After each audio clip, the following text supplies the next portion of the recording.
Shalom Aleichem.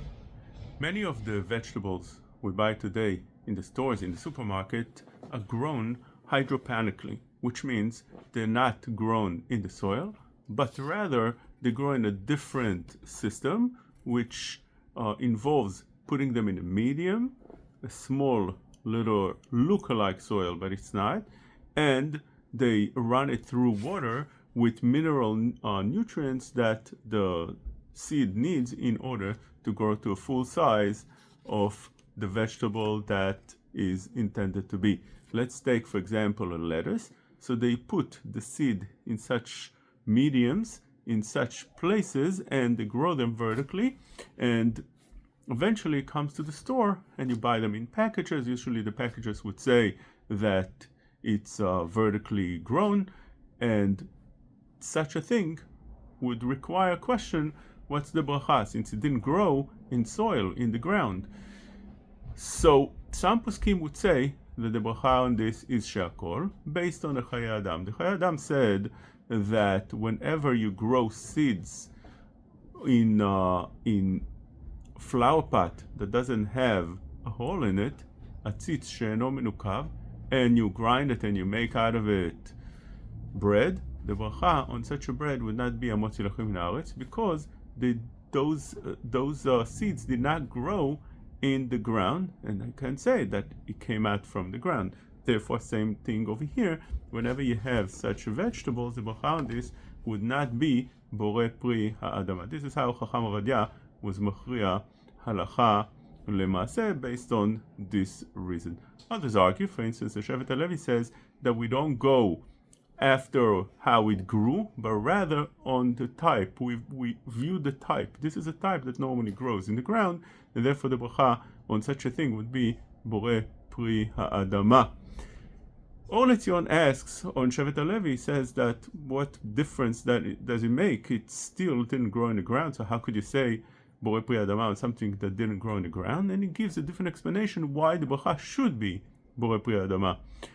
He says that the reason is because originally the seed came from such vegetable that grew in the ground, and therefore, since it originally came from that, you would say on that borei pri ha'adama, even though right now it grew differently, it grew in water, hydroponically, and therefore the bracha according to them would be borei pri ha'adama. So there is a machloket over here.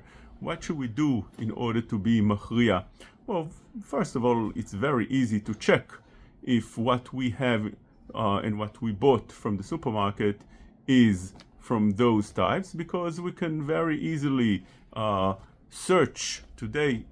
Within seconds, you'll know how it grew. You just see on the package, either you see on the package openly that it says that vertically grown, or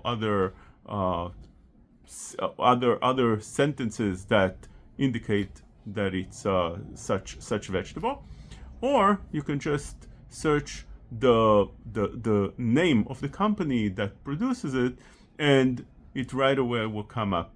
And if you can do that, that's the way you should treat a safek. Right away you'll see. The question then will be what to do if it is such a vegetable that grew in such a fashion. Then it's a machloket haposkim. Even Chacham Ovadia agrees that b'diavad, if you said adama on it, you are yotze.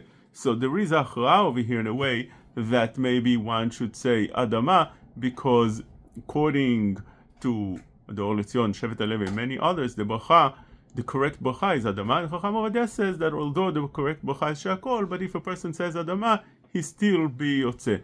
Moreover, if you have such a package in front of you and you don't want to check, are you obligated to check? Normally, in a safek that's easily could be checked, the halacha says that whatever it could be checked in order to clear a safek, to clear a doubt, and you can easily find out, you should bother and try to find out if it's easily done.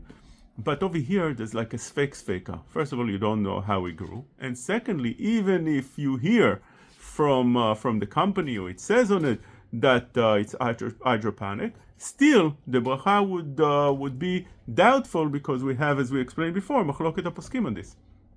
So therefore it's like a sfek sveka. There is in Ilchot sfek sveka of the Shach, machloket rishonim, whether whenever you have a sfek sveka you have to go and find out, to be mevarer the sfek sveka. Machloket, the Rama brings down over there the Rashba, the Ma'ari, Rashba and the Ma'ari. So La'alacha, Chacham Ovadia holds that you don't have to be mevarer. He goes lekula, on a lenient on that. So therefore over here, when you have such a thing, you don't have to bother because of two reasons. First of all, it's a sfek sveka, you don't have to be mevarer such a svekot according to Chacham Ovadia. Secondly, even if you said b'diavad adama, still yotze. So therefore, such a bracha should be said adama. But if you know what it is, so then it seems like you have machloket aposkim over here, and normally when you have a machloket aposkim, the halacha should be safek brachot le'akel, and you would say she'akol on this. It's not a clear-cut psak of what to do, but at least it's an indication that whenever you have machloket poskim, you say the bracha that's more kal, which is she'akol, that usually covers everything. And whenever you have a sfek sveka, you don't have to bother through finding out, and you can say on this ha'adama.